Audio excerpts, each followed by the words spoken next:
back to Little Clifty Homestead. Hi. Hey friends, my name is Shannon. And today I thought I'd do a little something different.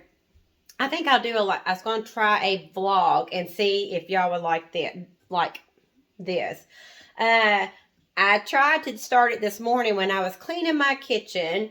And if you look at my island, you'll see I'm deep cleaning my kitchen, you know, cleaning the oven and all that good stuff, the toaster oven. But anyways, and I was cleaning and I started the camera to record, and guess what? It's full, card is full. So I was like, well, so then I went to go get this phone that I record some stuff on, and the battery was dead. So I was like, so y'all just didn't need to see me clean anyways. So I'm feeding my sourdough. Got my sourdough here. I'm feeding it. I'm taking a half a cup of, because I'm not going to use it. I'm just trying to get it. I set it in the freezer for a while because I didn't have time to do it. So I put my starter in a bag and put it in the freezer. And I just pulled it out 2 days ago, and I'm feeding it every day, a half a cup and a half a cup, and discarding and letting it get, and this is fresh meal flour. So I'm just letting it get full. Got a half a cup of filtered water, equal parts. And I have a sourdough class that I am recording now, that I'm in the works for.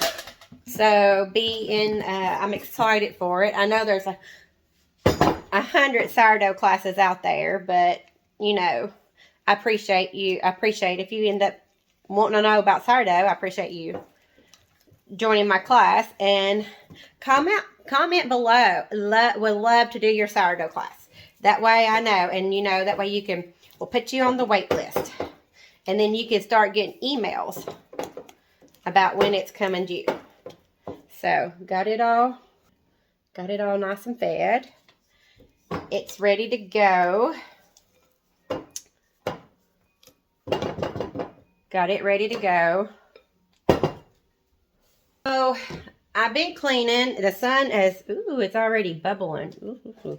The sun has not been shining. It's been like a cloudy, cool morning.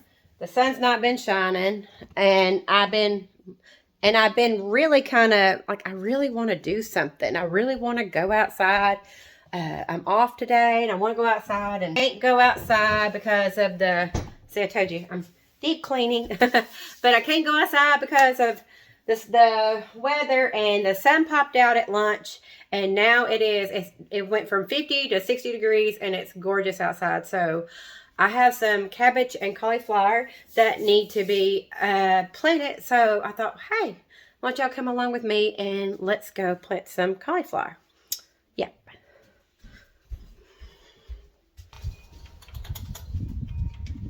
There you go. Get out in the sunshine. So I bought some cabbage and cauliflower and broccoli.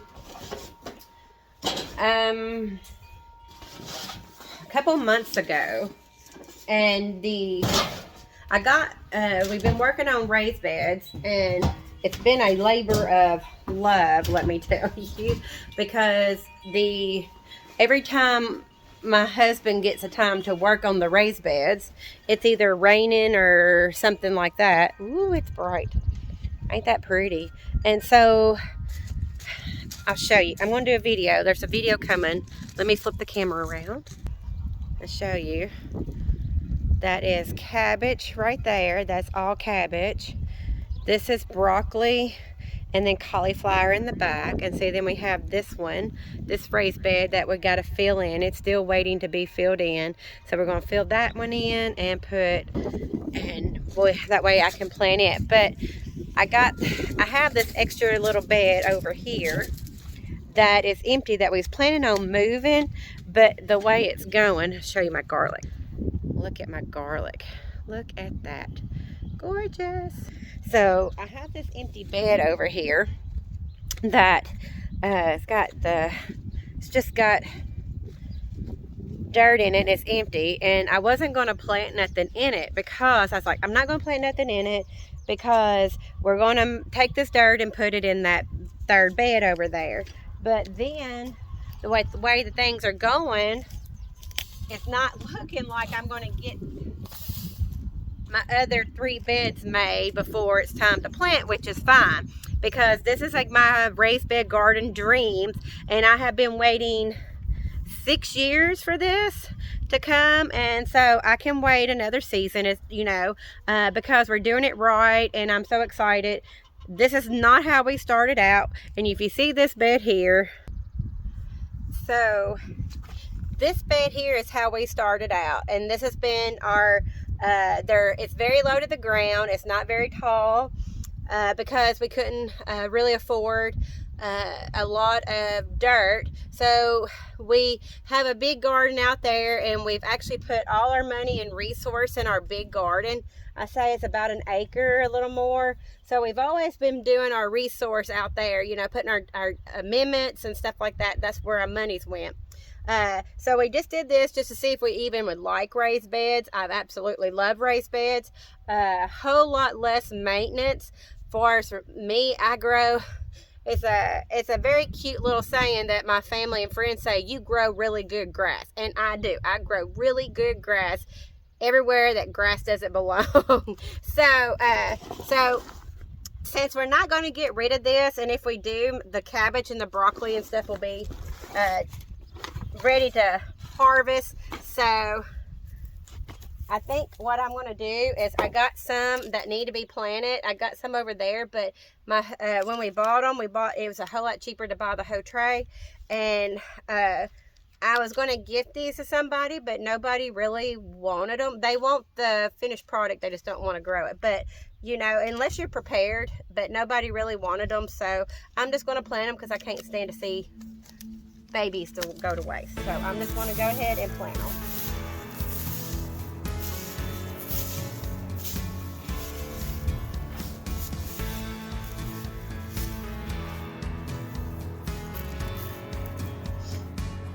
Which is so good to be able to get in the garden.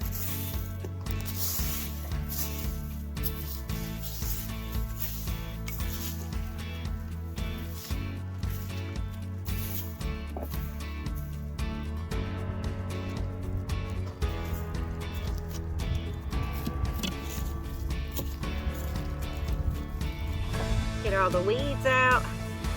This is yarrow, and yarrow is an herb. It's a wonderful herb, actually. It's very good. And I hate to throw it away, but you've seen it. It spreads so much. If you see how much yarrow I have, you would understand. But yarrow is a herb that it will literally, it helps. It stops bleeding. Like if you cut yourself, it'll stop your bleeding, but it'll also it'll stop the bleeding. Let me talk. I can't work and talk. So it'll stop the bleeding, and it's actually got like some antiseptic properties, so it kind of cleans the wound. So if you gash yourself, like when I cut myself with a knife, I'll come out here, get that little bit of yarrow. Show you. I'll pick some yarrow leaves, and then I'll just rub them like this to get the juices, and then I'll place it on the cut. It'll stop the bleeding, and it'll actually, usually I wrap it with a Band-Aid or a paper towel, or not tell nobody, duct tape. But I'll wrap it around whatever I got, and then and it'll stop the bleeding, and it's got an antiseptic in it, so it kind of cleans up the wound. And then, but also it kind of takes the pain away. But yarrow is actually also good to bring down a fever. I have a yarrow tincture, and I make, and sometimes like if we're sick, you know, you can make a yarrow tea, and put something else in it. But it'll bring down a fever if you got a real high fever, or if you got a fever and you feel yucky. It'll do that too. It's a very good herb. I think I have some of it on my website. I'm not for sure, but I think I do. But yarrow is a very good herb, and it is invasive. So like it's like peppermint. Whenever you grow it, it'll spread, and it'll spread everywhere. Like it doesn't care if it's on this black plastic or not, black ground covering or not. So And so, anyway, but sitting here thinking, and on Facebook, I do on my Facebook, and I'll share my link to my Facebook page, Little Clifty Homestead Facebook page. But the tip, I do a tip Tuesday, and the tip Tuesday was this Tuesday was patience. Having patience, and I sit there and I was showing you my raised beds, and I said, you know, that's 6 years in the making, and that does talk about, and that is kind of like what we was talking about, patience, because it's taken a lot of patience to get to that point, get to this point, and I mean, it's not going to get done this year. I wished it was. I mean, don't we all? But but it's okay, because I mean, we try to live debt free, as best debt free as we can.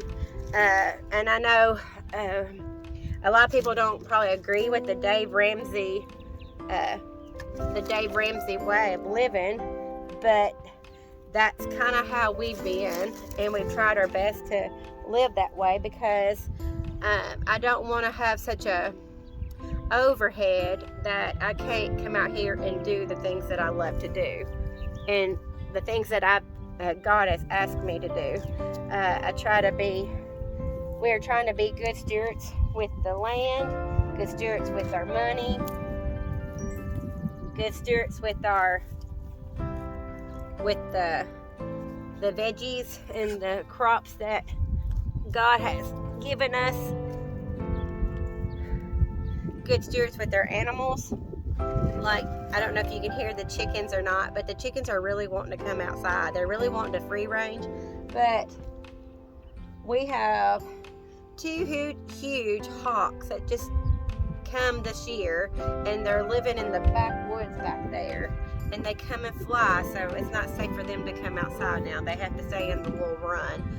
Well, it's not a little run, they have a big run, but they have to stay in the run because the run has a cover over it.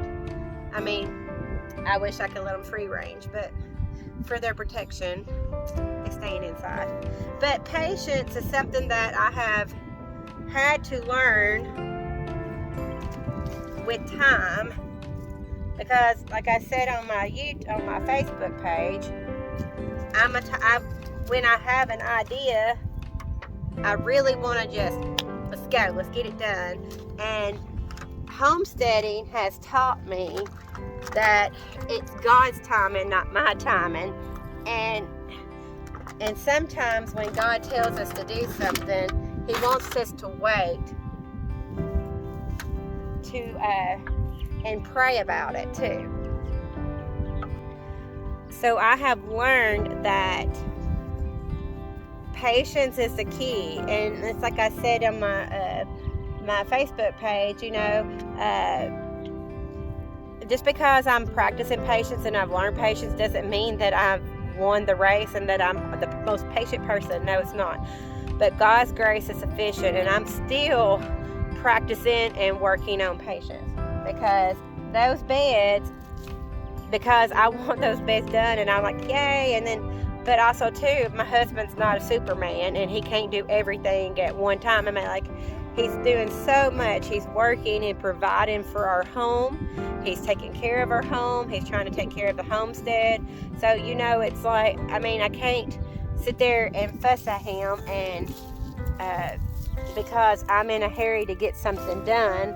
I can't sit there, because he's doing the best he can, and his best has got to be, his best is good enough for me, if he, you know, and I have to have patience for that. So I've learned a lot. Like I said, I'm still not there all the way yet, but I am learning a lot. And this little bed is not going to be big enough for all the good stuff. So I am planting them really too close, because I was trying to get them all in here. But I'm planting these a good 6 to 8 inches apart, and they should be about 10 inches apart. Look at that. It's got a little head of broccoli already on it. My goodness. It's a little overachiever, isn't it? But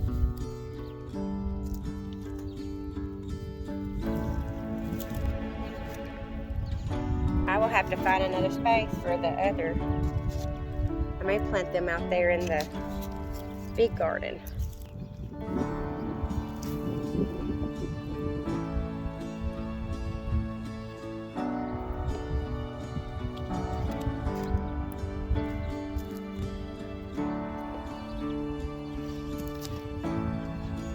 I have cauliflower. That did the broccoli, but now am I going to put the cauliflower?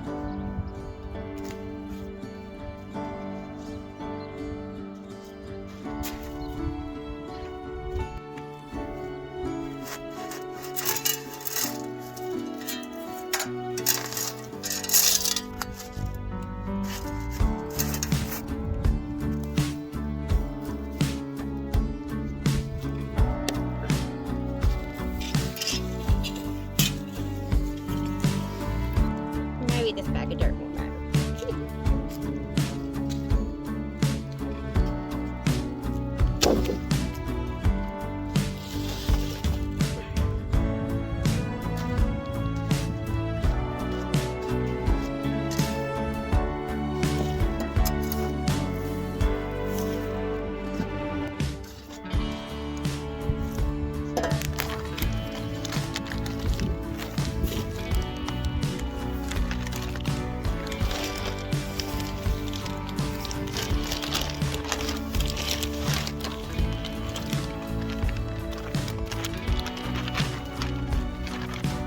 So, in our raised beds, we are using a Berger BM Custom Blend. It's a special mix. We get it from the Amish, but it's just a special blend. It's got different nutrients and soil. It's made for raised beds. But we buy it in the cubic feet, which just means they sucked all the air out of it, so it's packed. And then you just have to play with the big ball of soil.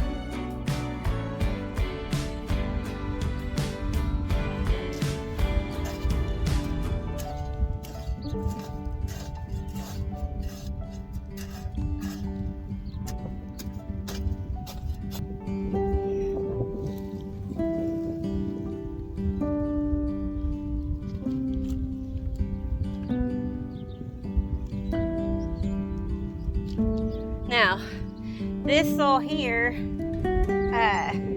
in the forever ones, I put, we're putting compost in it too.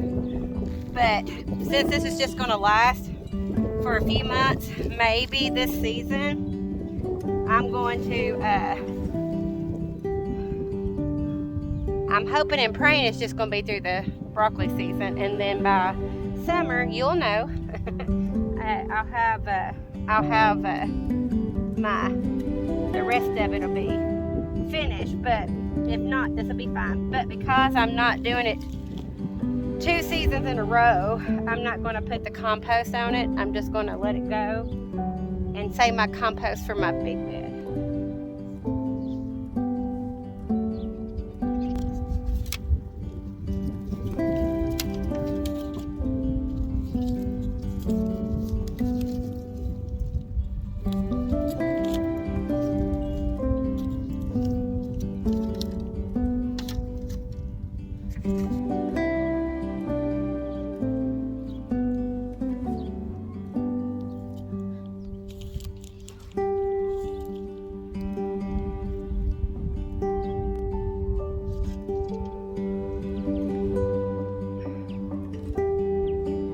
One good thing to remember is whenever you do this or raised beds or something, is your soil is the most important.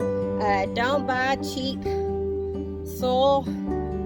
If you're going to spend money on your garden, make sure you spend on good soil. Now, does it mean that you have to buy the top? No, you just look. Just because it may be the top name brand does not mean that it's going to be, and the most expensive doesn't mean that's going to be the best quality soil. Research and find out what's the best, has the best pH, has all the most nutrients and stuff like that. I like this BM Custom Blend. It's BER, Berger, I think. But I don't know if there's any place around where you are that has it, but I really like it. It's done really good. I can use it in my garden, and I can use it in my hanging pots and my flower beds. I can use it everywhere.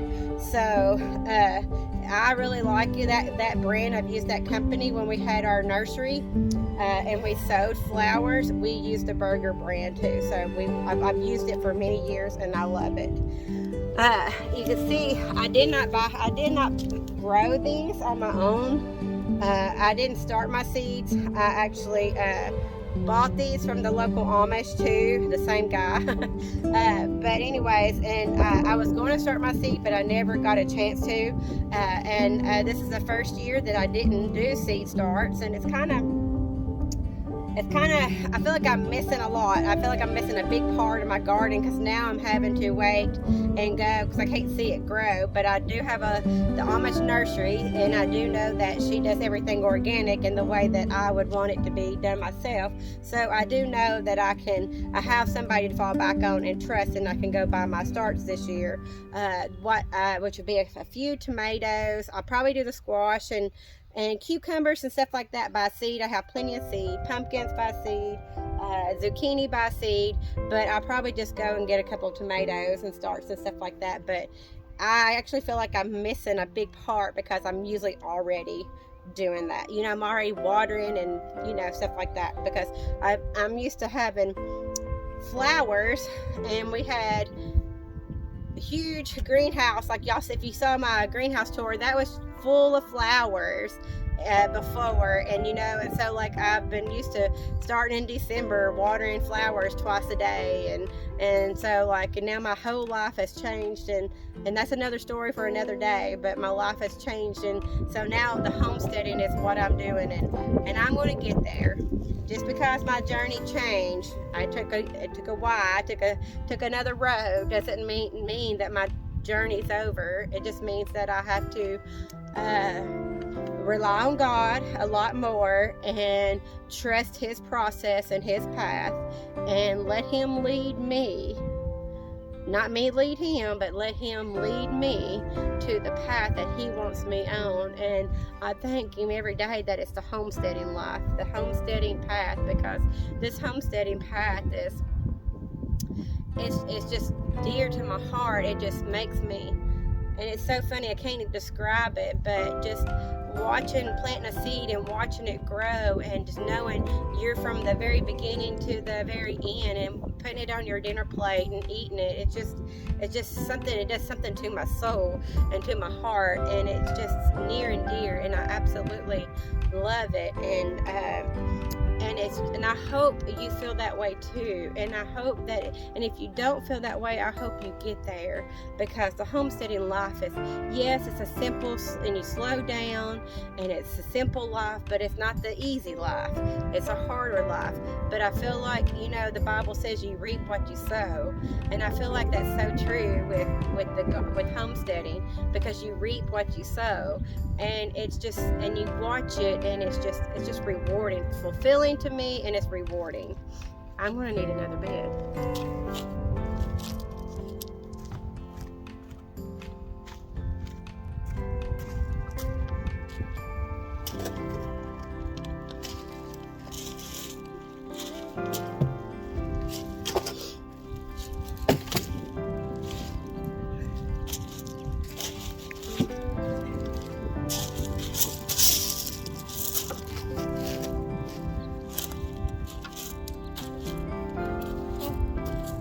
Now I gotta drag another one of those bags over here.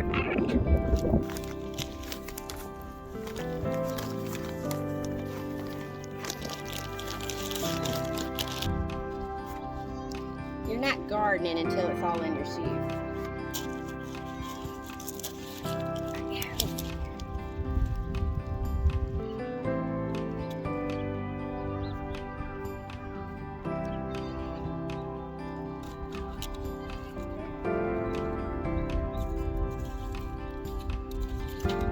we're gonna make it.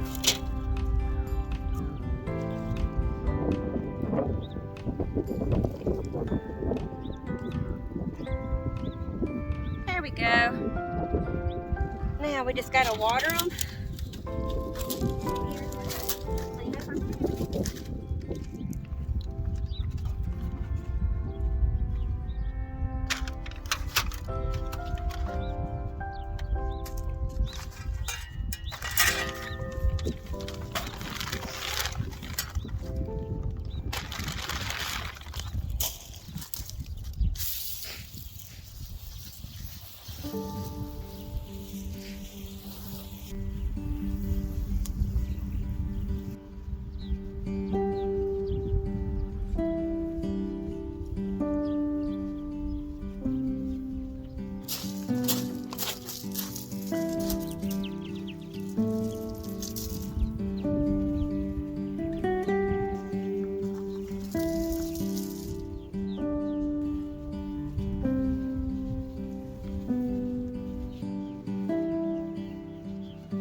Thanks for coming out and hanging out with me today. I hope you enjoyed this vlog. If you did, leave a comment below.